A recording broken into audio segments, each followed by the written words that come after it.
Malaysia moved from a third world country to one of the first world, as we hear from Adam Harris. 50 years ago, Malaysia, a country with less landmass than Guyana but with a population of 27 million, was as poor as Guyana. Today it is rated as among the rich countries in the world and is described as one of the Asian giants.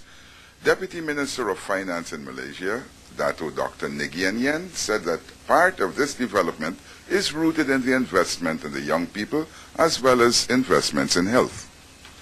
Education is human capacity building, and human capacity is resource for a country.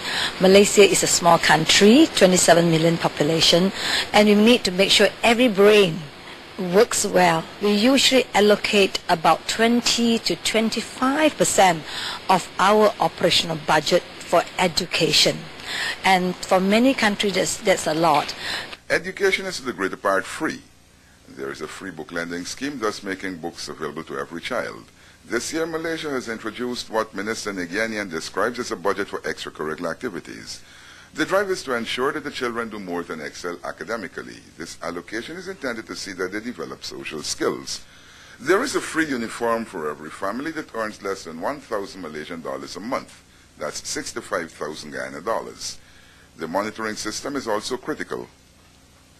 We have a very strong education network. We have education is under federal, national. Then we have our states. We have 13 states. So every state will have our state education department, and then we have district, and that's where they monitor very carefully, and we also monitor the results. There is focus too on school dropouts and on the number of children who qualify to go on to college. Dr. Ngian Yen is here in Guyana for the Commonwealth Finance Ministers meeting, which ended today. She says that her participation in this conference is as crucial for global development. Her country has had a lot of experience in addressing climate change. It is not the responsibility of the small nations, of developing nations, of Guyana, of Malaysia. It is the responsibility of every single global citizen. And therefore, in this discussion, what is important to us as a Commonwealth community is to tell the world that we must help us to maintain our forests.